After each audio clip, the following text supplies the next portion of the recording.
आगामी स्थानिक स्वराज्य संस्थांच्या निवडणुकीसाठी महायुतीनं कंबर कसली। एकत्रित शिवसेनेचा बालेकिल्ला असलेल्या मुंबई आणि ठाण्यातली गणितं यावेळी वेगळी असणार आहेत। मुंबई महापालिका काबीज करण्याचं लक्ष्य भाजपनं ठेवलं।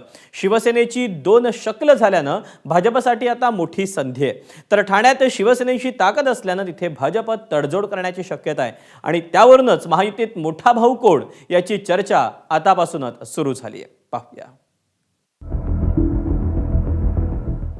महापालिका निवडणुकांच्या तारखा अजून जाहीर झाल्या नसल्या तरी भाजपनं रणशिंक फुंकलंय।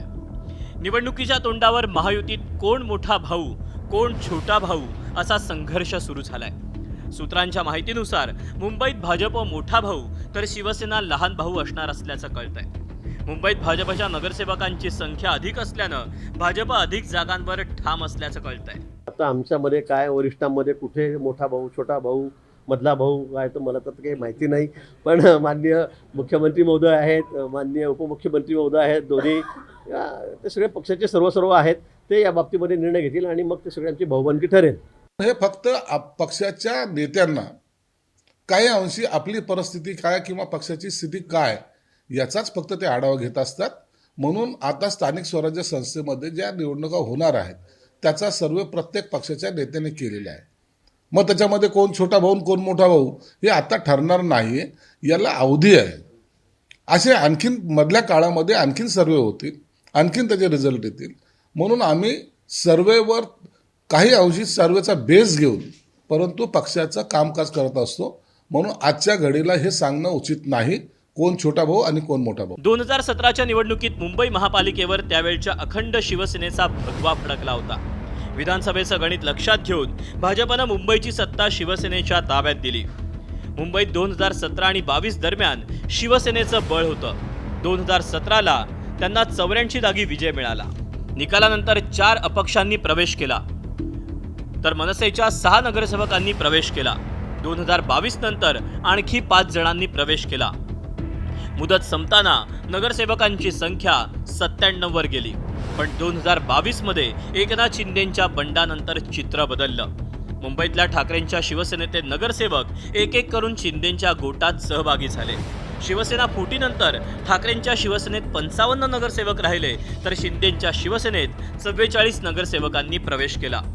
शिवसेनेची 2 शकलं झाल्यानं मुंबईत शिवसेनेची ताकद विभागली गेली। शिंदे आणि ठाकरेंच्या वर्चस्वाच्या लढाईत आता मुंबईत भाजपची ताकद वाढण्याची दाट शक्यता आहे। त्यात राज ठाकरे काय भूमिका घेणार हाही महत्त्वाचा प्रश्न आहे। एकीकडे उद्धव ठाकरे टाळी देत असताना राज ठाकरेंनी मात्र गुपचिळी साधली। एकत्र येण्यासाठी उद्धव ठाकरेंच्या अटींकडे दुर्लक्ष करून त्यांचा शिंदे आणि भाजपच्या नेत्यांशी संवादच सुरू आहे। मनसे स्वबळावर लढणार, ठाकरेंच्या शिवसेनेशी मनोमिलन होणार की महायुतीत सहभागी होणार यावर बरंच काही अवलंबून आहे। मुंबई महानगरपालिका काबीज करण्यासाठी यावेळी भाजपनं कंबर कसली आहे। सूत्रांच्या माहितीनुसार भाजपनं मुंबईतलं अंतर्गत सर्वेक्षण हे पूर्ण केलंय। राज आणि उद्धव ठाकरे एकत्र आल्यास काय चित्र असेल याचा आढावा घेण्यात आलाय। राज आणि उद्धव हे दोन्ही बंधू एकत्र आल्यानंतर देखील भाजपवर त्याचा परिणाम होणार नाही। भाजपने 150 पेक्षा जास्त जागा लढल्यास त्याचा फायदा हा भाजपला होईल असं निरीक्षण या सर्वेक्षणामध्ये नोंदवण्यात आलंय। मुंबईत भाजपच मोठा भाऊ असला तरी दुसरीकडे ठाणे हा शिवसेनेचा बालेकिल्ला असल्यानं तिथे भाजपला झुकतं माप घ्यावं लागणार असल्याचं दिसतंय। ठाणे महापालिकेमध्ये एकूण 131 जागांपैकी 2017 मध्ये निवडून आलेले शिवसेनेचे नगरसेवक होते 67, ज्यापैकी शिंदेंच्या शिवसेनेकडे 64 नगरसेवक गेले तर ठाकरेंच्या शिवसेनेकडे केवळ 3च नगरसेवक राहिले, तर भाजपचे निवडून आलेले नगरसेवक होते 23।